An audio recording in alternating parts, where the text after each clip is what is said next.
Hello and welcome everyone. This is Chris on Learn British English Free on YouTube and Facebook. I'm here this time for another request. This is for Hussein, and I'm going to be going through the IELTS speaking exam and presenting my answers. I'll get straight into it because there's a lot to cover, of course. I'm going to try to go through a whole exam for you. A couple of things to mention at the beginning, that I'm obviously a native speaker and I know the exam relatively well, but I'm not going to try to do perfect answers, and I haven't prepared for each answer. I've simply looked at the questions. So don't expect perfect answers, certainly, but of course, I'd be hoping that I'm presenting answers which give you a like score 8 or above. Actually, the questions that I'm using are from the British Council test page. I'll put the link below. You can listen to it. The example audio there of someone answering them is very relaxed indeed. You'll hear lots of hesitation, lots of like I do in some videos. So I'm not sure if that's an exemplary example or not, but the audio at the bottom of each page under the questions leaves a bit to be desired, to be honest. My main tips for this are related to that. Don't try too hard in that. Try and keep it simple, especially if you're not a native speaker. A common mistake I see for students with IELTS speaking is trying to use complicated vocabulary or expressions which they haven't mastered, and this creates a problem in that they'll forget it or get tongue-tied or hesitate, which is worse than introducing the advanced vocabulary, which may sound unnatural anyway. It's not a big problem with using advanced vocabulary, but it's so common with writing or speaking. I hear students use words which clearly they've looked up specially, which actually sound unnatural and native speakers wouldn't necessarily use. Part 1 then, please have a look at the pages or the questions below. I'm going to read them out as I go through, so it'll be a bit awkward. Part 1, we're looking for relatively short answers. Don't keep talking. The examiner won't like if they have to keep interrupting you. So a couple of lines, roughly, a couple of sentences for each of these will do the trick.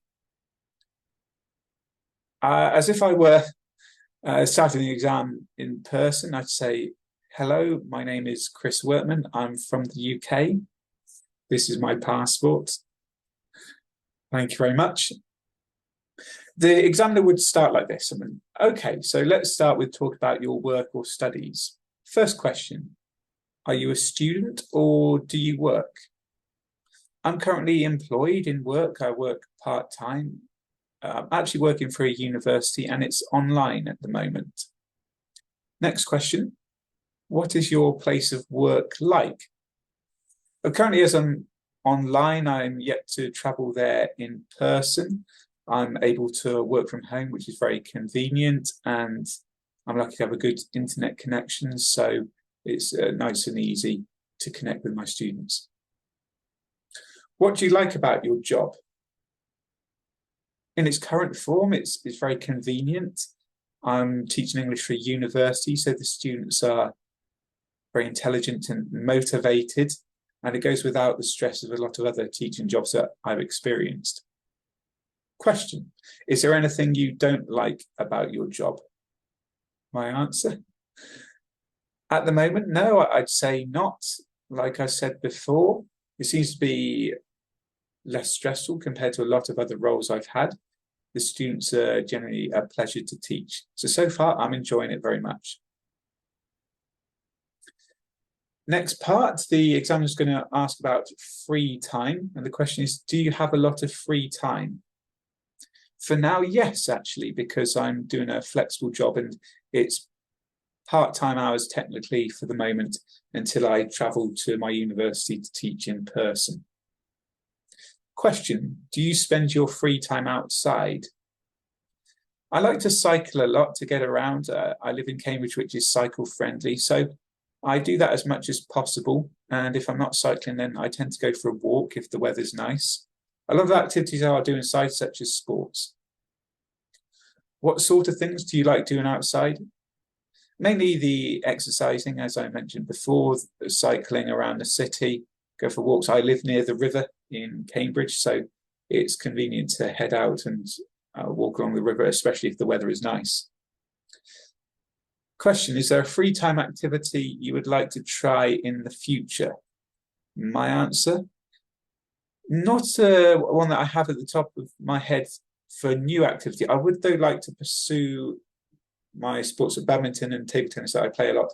I'll be heading to China soon, moving there to teach. So my main goal is to try to improve at those and play them in China, where they're very popular. Let's talk about animals now. Question, do you like animals? My answer, well, it really depends on what animal we're talking about. I don't have any pets. I have been to the zoo on a couple of occasions, and it's quite interesting for me to see the animals there. In general, though, I hate to say it, but I tend to be not that keen on animals overall. Do you have any animals in your home as a pet? Well, as I said a moment ago, no, I don't. And I don't plan to get any in the near future, at least. Did you have a pet when you were a child? My answer, no. Actually, I'm allergic and have asthma, so the most common pets in the UK, dogs and cats, they were no-goes for us. And we didn't really want to get any others. I think for my parents, looking after my younger brother and I was more than enough. Would you like to have a pet in the future? I've kind of got used to not having pets myself, and that I don't feel the need for one. I'm conscious as well of the extra requirements. For example, would be taking a dog for a walk or feeding the cat and cleaning up after it. So no, it's not on top of my list of priorities. Those are my attempts at questions in the first part. Not perfect, I know. I hope you noticed, though, that they were fairly short and I wasn't thinking too much about speaking in a complicated way. Part 2 is the long answer. We're looking for an answer for 1 to 2 minutes. The question on the card on the internet that I'm using is, describe a special event or festival that you liked. Say what the event was, where it was, what happened, and say why you liked it. You have 1 to 2 minutes to talk, and you have about a minute to prepare. Rounding off the question, did the other people also enjoy this event? So in this part, I think the main thing is try to get your answer to between 1 to 2 minutes. I think that's important here, actually. And remember to cover each part. They normally give you 4 prompts. So let's try to think about it. I'm going to go, so this will be my answer. I'm thinking about an occasion when I was quite a lot younger, actually. I can't remember how young, but I was a child. And we went to watch a football match together. It wasn't at the football match itself, but it was at a community centre in our village. And it was my first experience of this, watching football with sort of not with my family only, which is why I remember it. I was with my friends in this sort of organised environment. It was one of the European Championships of football, or soccer, as some people call it. And it was England against Portugal. I remember it well. And the end result was not in our favour. England went, I think we went 2-0 up, and then Portugal came back with a couple of goals from Nuno Gomes and a screamer from our very famous player, but his name escapes, Luis Figo. Sorry, he played for Real and Barca and Inter famously. I liked it, though, despite the unfavourable result. It was this special feeling of being with my friends and watching a match, which, of course, we were emotionally engaged with. That was a first for me, and that's why it sticks in my mind after such a long time. Did the other people also enjoy this event? I think so. Given the result was a defeat for England, that was upsetting for us, given we were young. People tend to take sports results quite badly when they're young. It seems like the end of the world. But yes, I remember it was put together very well in terms of the occasion, and to be like that with a lot of my friends was a really special memory, and I think the others felt the same. That concludes my attempt at part 2. I think I Yeah, I'm pretty sure I covered all the areas there, which is the main thing. Then I also went into the prompt question at the end. Part 3 then, similar to part 1 in that you'll get asked a range of questions, but they're a bit longer and should be aiming to give slightly longer answers yourselves. The questions are often linked to the theme of the part 2 question. Part 3, first question would be, we've been talking about a special event or festival that you liked. Why do you think celebrations are important in society? For me, first of all, people really like to have things to celebrate. That's been clear from my life and my work. I can observe that about people. I think a chance to come together, to spend time together, to enjoy something you have in common, and to share and generate simply good feelings about something helps a lot and can give people a good break from the monotony of everyday life or everyday work in life or school. Question: do you think celebrations are experienced differently by different generations? My answer: in some ways, yes. I think, especially in terms of the way that the different generations celebrate. And my favorite example would be Christmas. If you're older, you'll probably be buying presents for younger people and worrying about the various logistics of hosting people or not. Whereas for the children involved, they won't think much about it. They'll be looking forward to getting their presents and whatever was on their list for Father Christmas to bring them. The final section, let's talk now about international events. First question: do you think international events help to promote cooperation and collaboration between countries?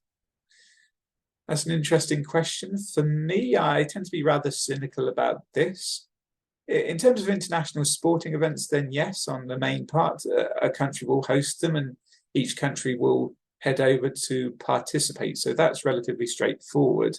I think for other events, especially those about controversial or social topics, we tend to see different nations gathering and agreeing things they think and they say are important and that they intend to do, but we rarely see the follow-up action that is promised. And that's disappointing because in the long run, we don't see any progress against these important things, even though we regularly see countries coming together to say that they are prioritizing them. Do you think international sporting events are more popular with the older or younger generation? My answer: it's really hard to say because older people will be fully engaged, but also younger people have that, especially children, have even more enthusiasm and excitement. So I wouldn't say that one generation benefits or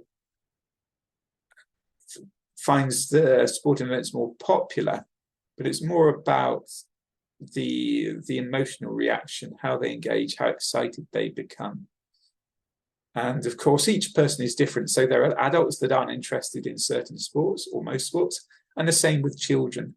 There are many children who, sports not for them. It's not their cup of tea. Do you think we will see changes in the future to international events? And if so, what sort of changes might we see? For me, with the growing agenda to climate change and the global response to that, I believe that in the future we'll see adaptations to the arrangement of international events in terms of trying to role model being carbon neutral or working towards that. So things like reducing emissions around events, maybe reducing travel or making it unnecessary, going online for certain things. I believe all those aspects will have a big part to play in how international events are conducted in the future. That's it. I've finished my example answers for the entire IELTS speaking test, and this is for Hussein. Thank you, Hussein. Again, you may have noticed I didn't prepare that carefully. I was speaking in a rather informal way, but I must say I'm actually quite happy with how the answers came across.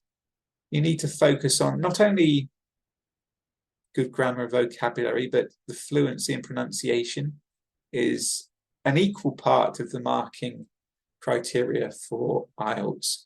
And you want to make sure that your answers are about the right length too.